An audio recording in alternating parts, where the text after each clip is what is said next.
inhabits the northern Pacific coast of Canada for most of the year.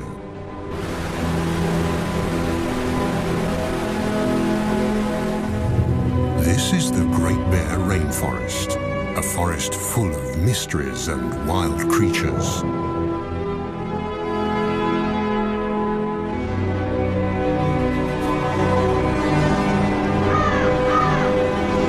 And it's one of those wild creatures, the rarest of them all, that we are looking for.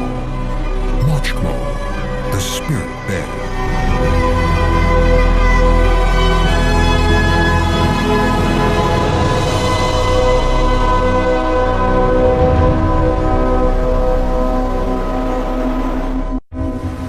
There are no roads in the Great Bear Rainforest.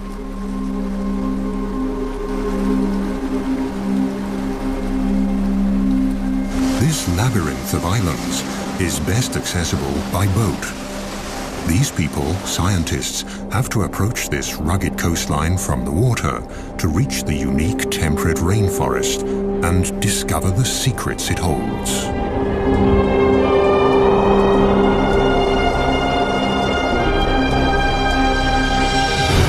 Few regions on our planet produce as much biomass as this rainforest.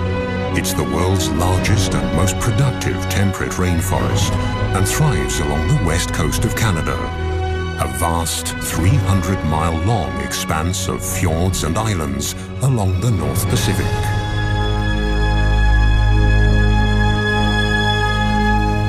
Since time immemorial, these islands and forests have been home to Tsimshian nations of the Gitga'at community. The Gitga'at believe that they are one with the land, the forests, and the ocean. In their world, the animals are their brothers and sisters, and the time when the last ice age covered the west coast of Canada is also a part of this legend. Raven, the creator, wanted to leave a memento of the Ice Age, and so he decided that every 10th bear should have white fur.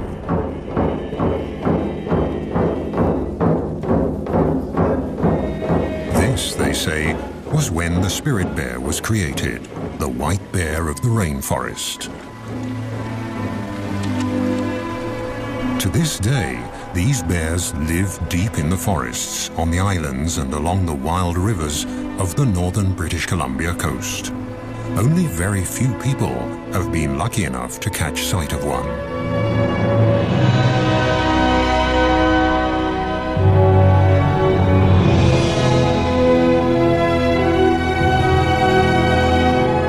Like a gigantic wall of granite, the coast mountains block the clouds that roll in from the Pacific Ocean, causing them to rise up and drop their moisture.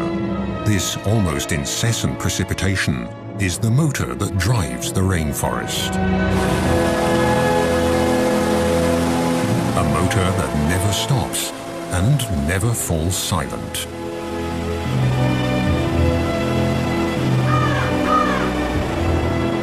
Everything in the rainforest, the rocks, the living and dead trees, are covered with a thick growth of mosses that have an important task.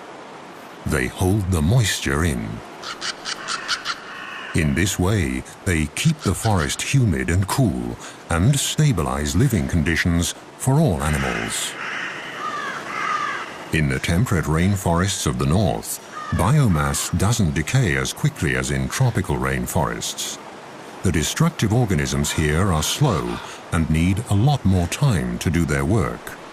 Yet, this rainforest is more productive than those in the tropics.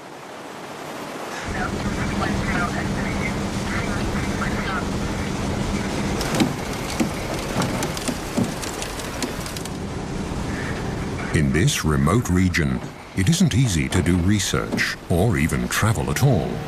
Very few smaller boats venture this far north along the wild, rainy coast. The only chance to find the bears is when they come down to the streams for the one big event of the year. The arrival of the salmon in late summer. For now, though, all is quiet.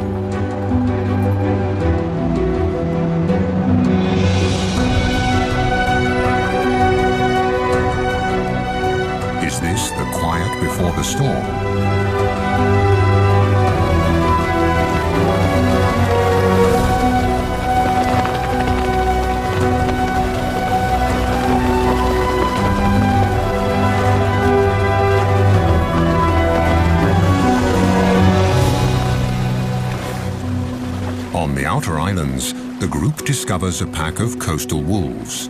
These rather small wolves are a genetically distinct subspecies of the grey wolves that live further inland. They've been isolated here on the islands since the last ice age, and one aspect of their behavior is unique.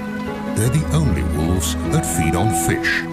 In fact, they live on fish and beached carcasses of marine mammals.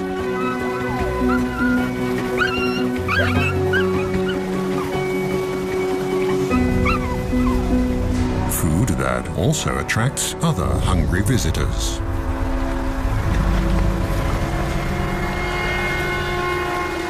But the pups have nothing to fear from the black bear. During the spring and summer months, the bears eat berries and grass.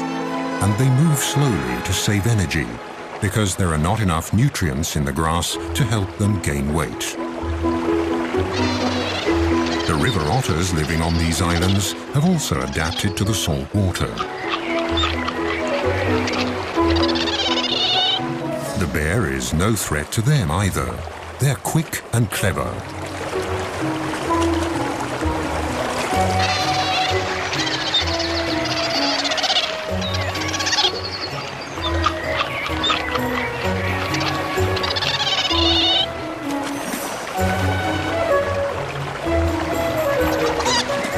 The intertidal zone is their buffet. Mussels, small crabs and fish are their favorites, and they're always inquisitive explorers.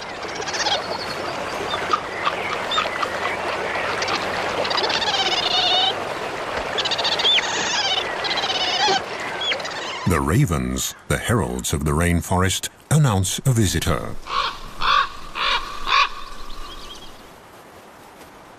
Marvin Robinson is a Tsimshian guide and a member of the Gitga'at First Nation. He's also looking for the salmon and the bears, the secret spirit bears. This forest means a lot for me. Like about 18 years ago, this is the very spot that I've seen my first spirit bear. So prior to that, it was all hush-hush about this bear, the sacred bear really to us. And we weren't even allowed to talk about it anytime. We were told to keep quiet. If we seen one, don't tell nobody. It was a special treat to whoever got to see one.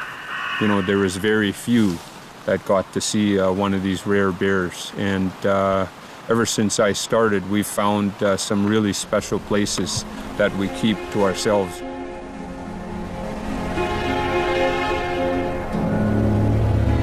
And indeed, the places here are special. On the outer islands, waves and winter storms have created magical beaches. Most of the islands in the Great Bear Rainforest are rocky and precipitous. Wide estuaries and shallow coves are rare. But the steep cliffs also offer food. Here, with a little luck, a visitor could get a first glimpse of the mystic animal the experts are looking for, the famed spirit bear, one of the rarest animals on Earth.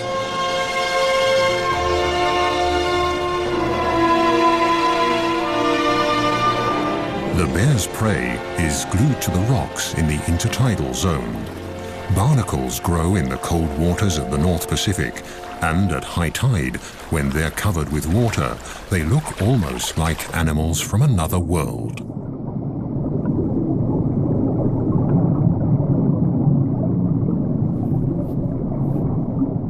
Their feathery arms filter plankton out of the water. It's hard to believe that these little creatures are related to crabs.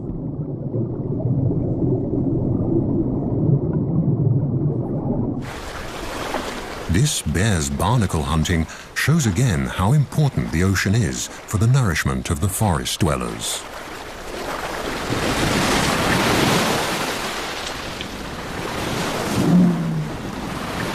And there's enough nutrition to feed even the largest animals that roam the waters, the whales. At low tide, barnacles and mussels are exposed along the rocky shores. Their shells are closed tight. For the spirit bear, detaching them from the rocks is no problem, and the reward is a very tasty snack.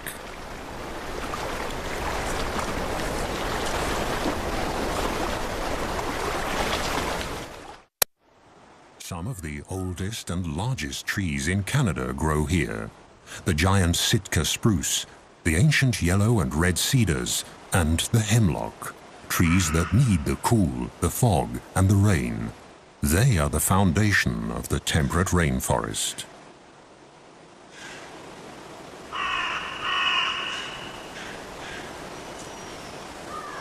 In August, the sweet fragrance of ripening berries wafts through the forest. Bright red huckleberries, elderberries, salal and blueberries, and many others grow in abundance.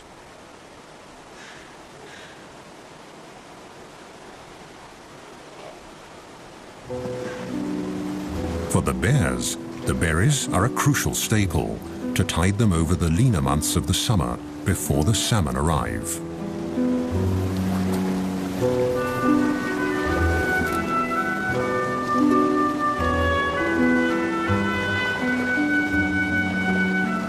The spirit or Kermode bears are not albinos, but white black bears, a mutation that probably dates back to the last ice age. And between the rocks and the trees, white is a good camouflage. The bear's sweet tooth also helps the bushes to spread. They pass up to 400,000 seeds per day in their droppings. Thus, the plants colonize new territory.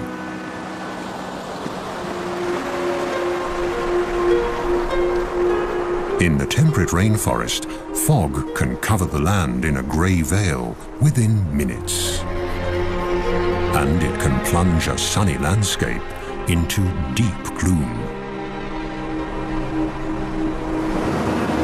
Along the mainland coast, the islands of the Great Bear Rainforest lie close together.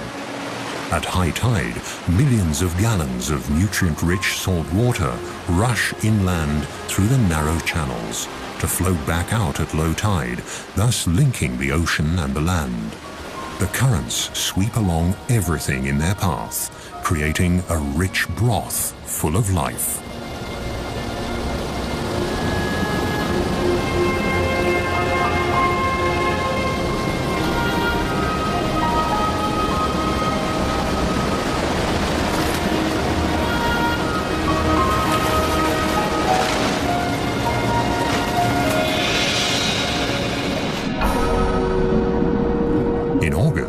Huge schools of young fish migrate into the waters between the islands. Close behind the fish are the humpback whales. They throw nets of air bubbles to track their prey.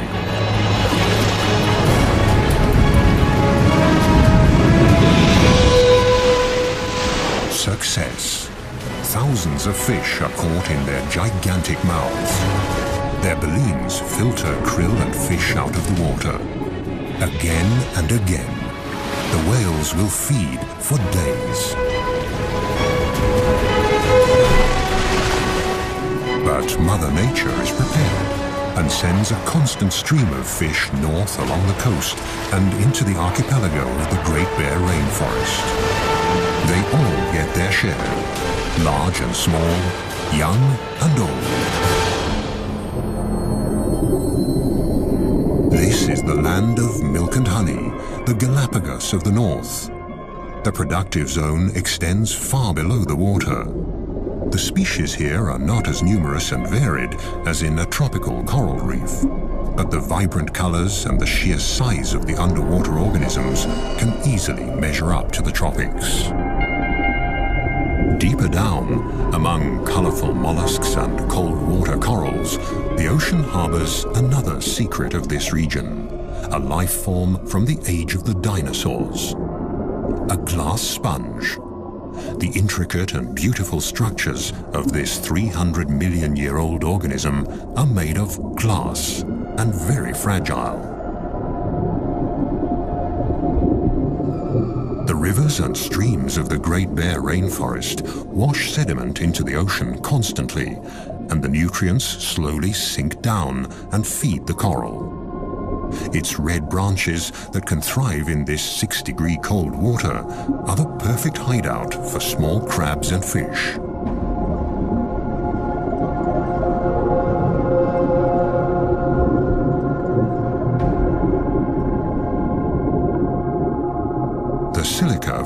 rocks provides the building material for the sponges. With a little help in the form of sand and water, they can make glass. There are even whole glass reefs on the continental shelf, about 600 to 1,000 feet below the surface.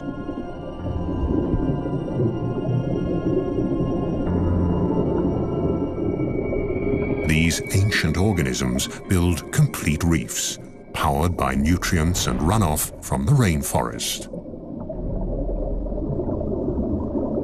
High above the reefs, a female humpback is playing with her calf. Thanks to the rich feeding grounds, the little one is growing fast. In a few months, when they leave the cold waters and head south, they'll need all their strength.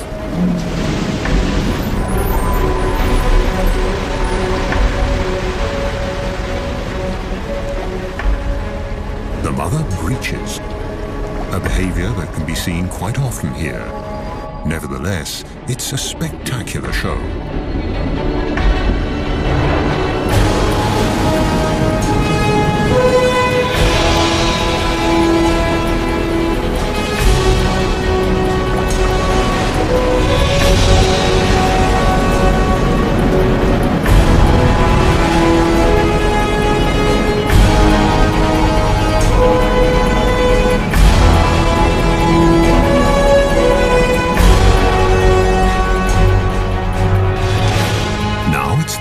September, and the fish run that all the animals here are anxiously waiting for is approaching.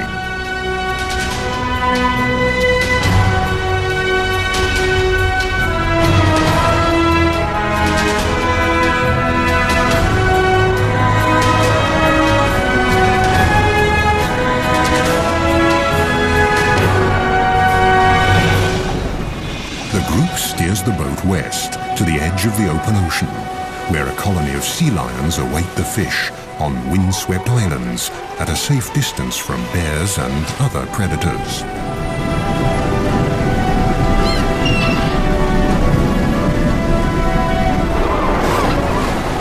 The Steller sea lions are the largest of the eared seals. They're an endangered species that lives on the rugged outermost islands along the Pacific coast.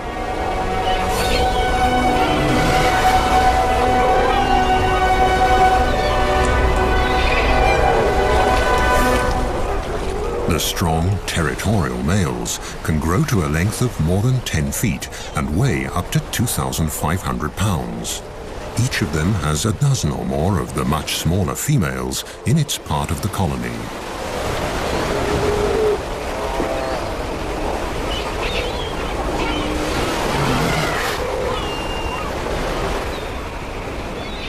Since the 1970s, their numbers have plummeted, and scientists have yet to find out why. Overfishing of the Gulf of Alaska could be one of the reasons.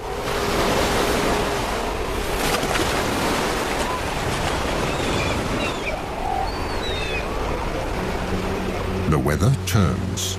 The first heavy rain of approaching autumn triggers the epic fish run. After 2 years in the ocean, the salmon are now returning to their birth streams.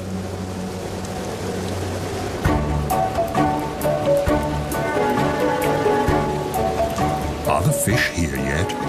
A mother bear and her 2 white cubs patrol the shores of Princess Royal Island. Here, 1 in 10 black bears is white. The white fur color is passed on through a double recessive gene. White cubs will only be born if both parents carry that gene. And bears with black fur can also carry the spirit bear gene.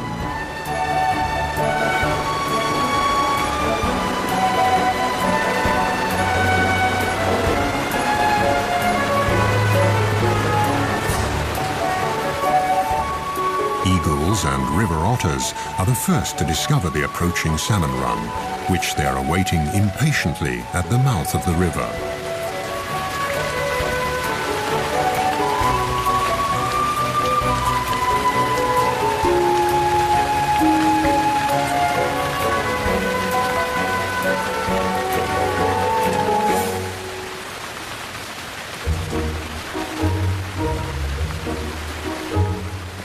Further upriver, a black bear mother checks the water level. It's still too low for the salmon to come. This little bear will see the salmon run for the first time in his life.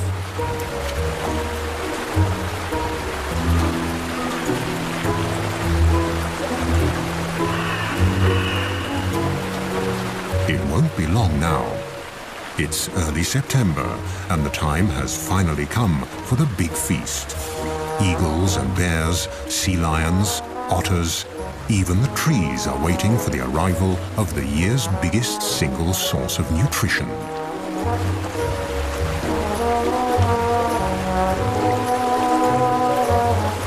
And the big feast will also complete the yearly cycle. Shortly afterwards, the bears will start looking for winter dens.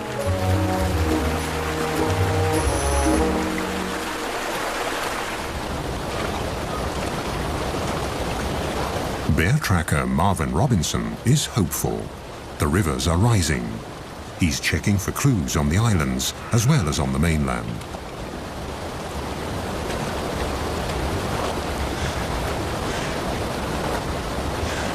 Across the channel from Princess Royal Island, a grizzly mother and her 2-year-old are also checking the waters. Grizzly bears live on the mainland, leaving the islands to the black bears.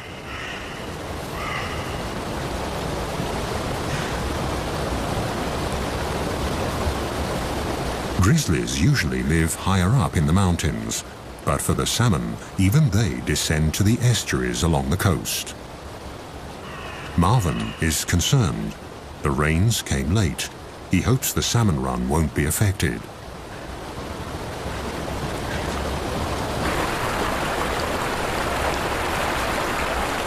Now, at last, the water levels are rising.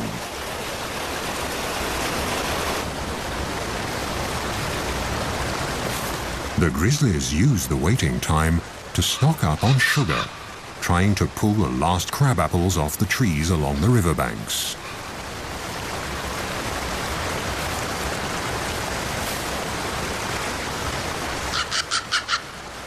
For the mother bear and her young, this will be their last winter together.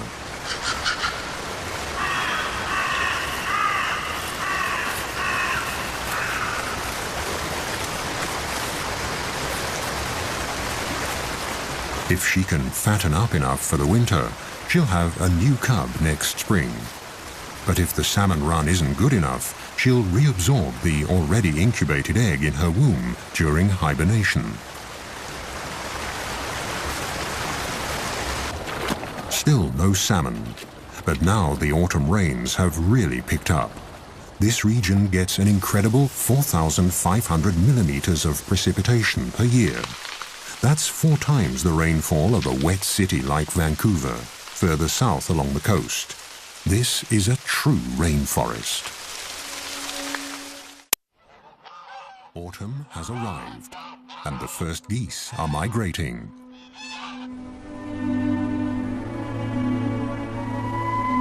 Finally, the water level in the rivers is high enough for the salmon to migrate too. They'll return to the self-same waters where they were born, among the gravel banks upstream. At 12-hour intervals, at high tide, new waves of hundreds of thousands of fish will rise in the river deltas on the coast and make their way up the streams.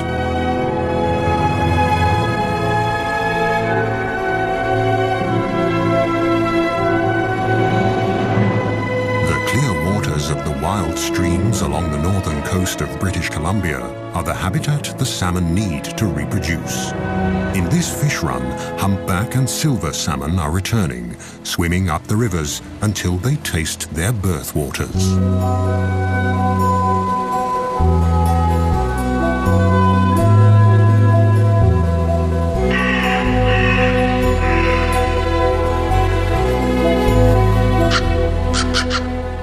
Here, the ravens, the heralds of the forests, spread the news. It takes stamina and blind determination for the fish to get to where they have to go. It's now or never. This is their only chance to reproduce. But the predators are already lining up. From the seagulls to the otters, they all want their share. For the animals of the Great Bear Rainforest, the waiting is finally over. Now it's time for fish and caviar.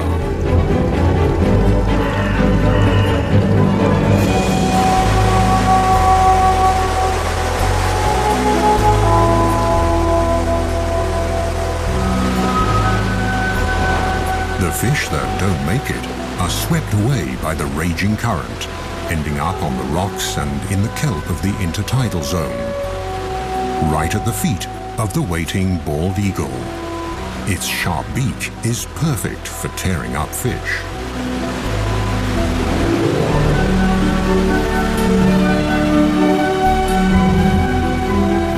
The gulls will get their fair share, but here on the Rain Coast, the bald eagle is the true king of the skies.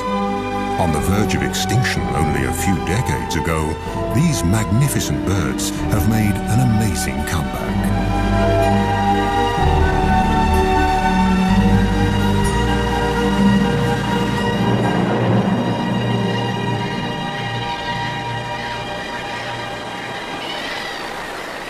On a bank in the stream, the raven patiently waits for the black bear to finish his breakfast. Without the bear, he wouldn't be able to get to the food. The skin of the fish is simply too thick.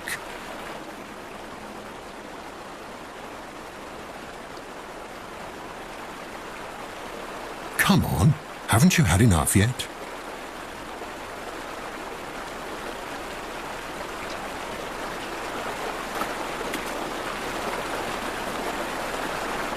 One salmon that never fulfilled his reproductive destiny. He died on the home straight. The coastal wolves are also joining in the feast. The estuaries are now full of fish.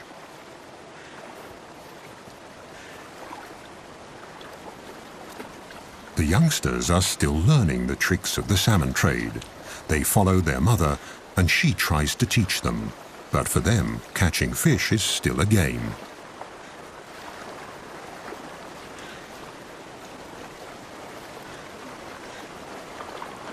In the shallow tide pools, it's easy to see and grab the salmon, which are tired, in fact almost exhausted from their long journey.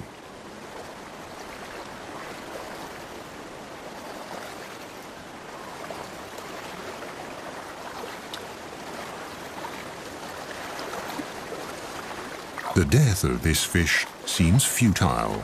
There are so many of them, easy prey for the hunters. But it's not the individual fate that counts here. With their sheer numbers, the salmon feed the whole ecosystem.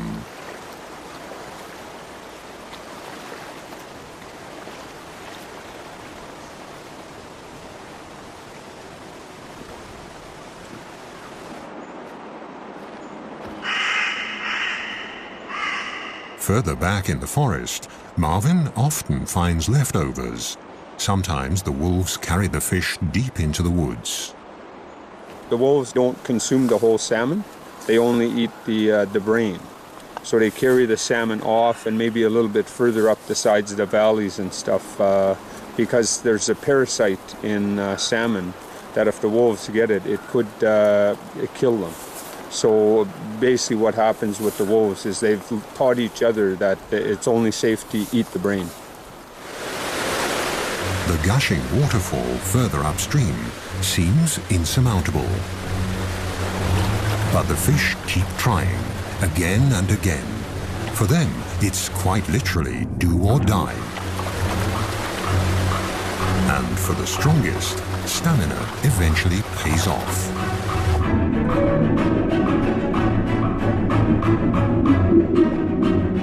This salmon was born here 3 years ago.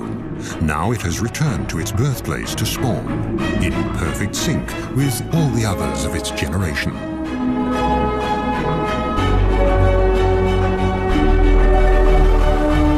In the first few months after hatching, the fry will stay in their birth streams. Then, during the following summer, they'll drift downriver towards the sea, where they'll feed and mature.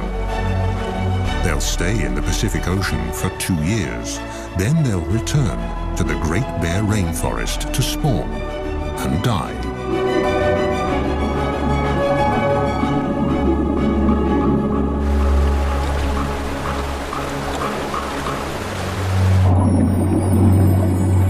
In a rush of hormones and wild abandon, the fish become oblivious to their surroundings and their predators.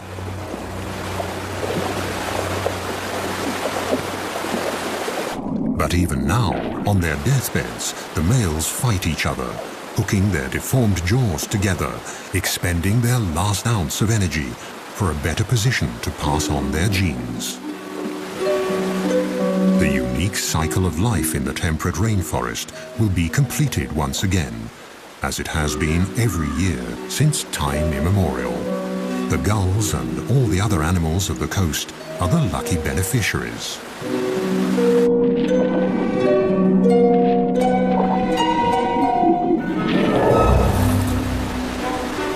Foraging has become an easy task for the bear as well.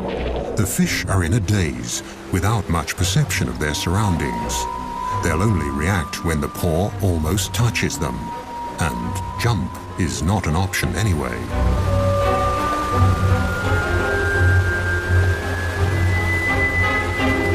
The fish look battered. The journey has taken its toll. Now the bears can afford to pick and choose. This spirit bear even leaves a half-dead male salmon, discolored by fungi that have developed on its return to fresh water. The females that are still carrying their eggs taste much better.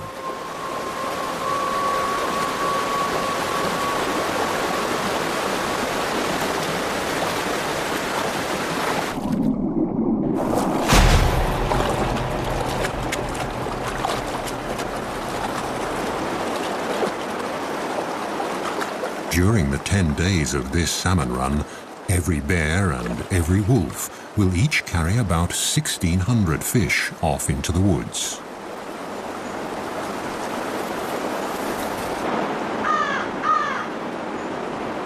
But it still isn't easy to find the spirit bears.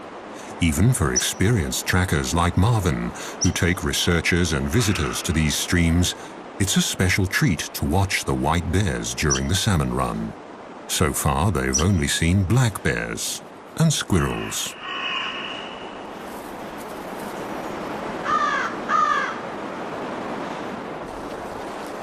But they can watch various other animals and their behavior during the run. A black mother and her cubs feeding, for example.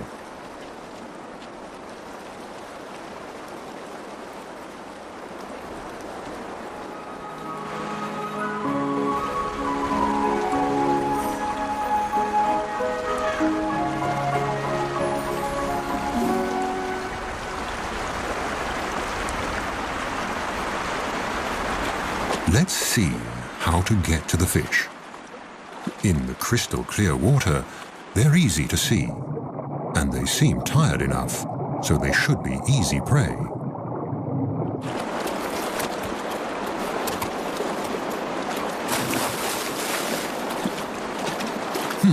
That wasn't too successful.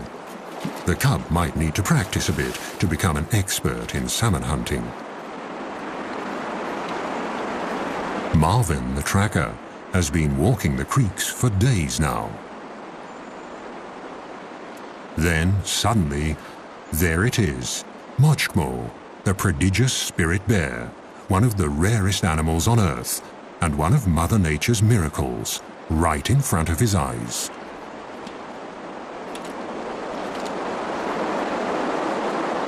According to a scientific study, their white fur could give the Kermode bears a slight advantage in catching fish. To a salmon, the fur might look similar to a white cloud. A black shape would be more threatening. Marvin prefers to believe the legends, that the fur is a memento of the Ice Age. And the cloud hypothesis isn't proven anyway. In lean years, the white fur might make a difference. But at the peak of a good salmon run, no bear, whatever its color, has any difficulty catching fish. The bears almost work themselves into a feeding frenzy. During the rest of the year, the white and black bears rarely mingle, but now they all converge at the prime spots on the streams.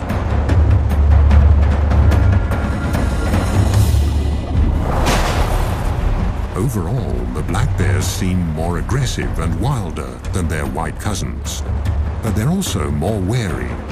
Could it be because, unlike the white bears, they've been hunted before? But wary or not, all the bears have to come to the streams. They have to store fat for hibernation.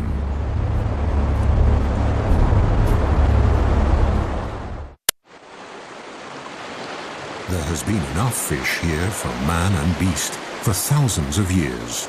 For the Great Bear Rainforest, it's a matter of survival.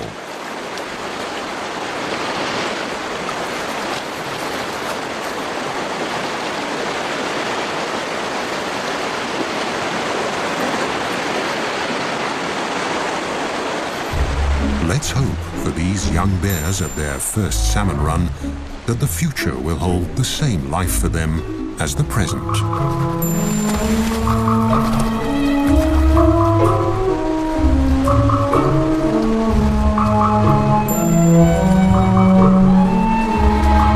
According to native law, the black bears discriminate against their white siblings.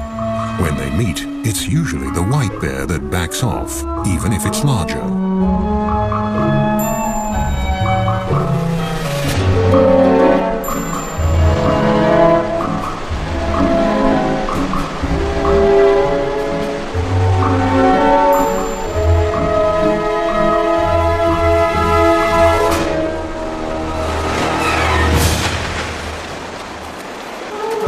One last fish for the road should be all right. There are so many of them. But the envious competitor is watching, and so the spirit bear withdraws.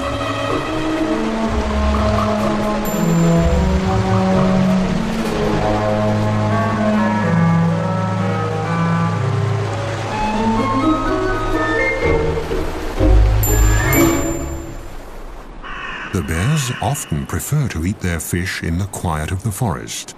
They use day beds in hollow tree trunks or small caves under roots where they rest and digest. Maggots, bugs, and many microorganisms help the process of decay and decomposition. Mosses can macerate the organic nitrogen and make it available to the trees. The salmon are actually feeding the rainforest. The thickness of the tree rings alone can show which years were good salmon years.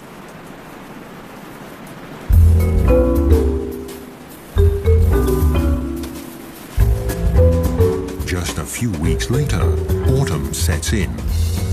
The salmon run is over, but the forest and its animals have gathered crucial reserves and strength for the winter. Now it's time for some of the smaller ones to stash away seeds and other winter provisions.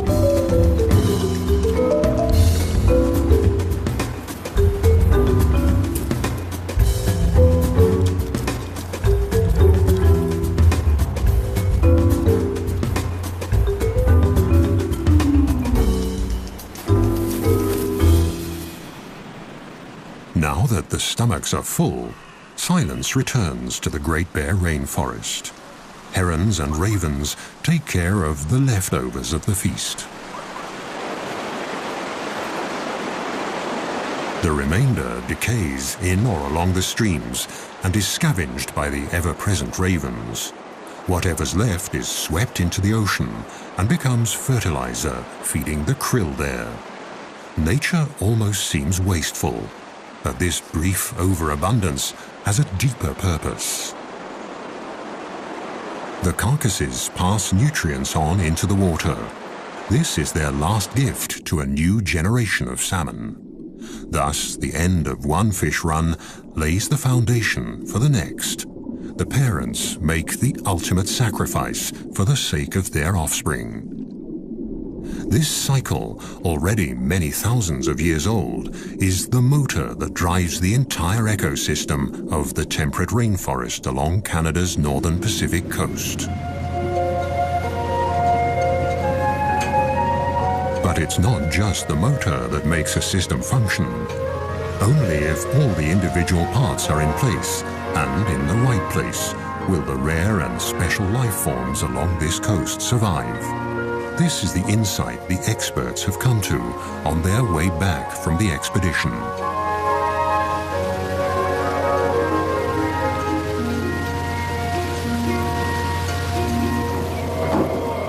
It's a lesson the people of the rainforest learned a long time ago. Their songs and icons tell of all the creatures of the forest and the ocean. But the spirit bear is the one special animal, the iconic species, that symbolizes the spirit of the rainforest.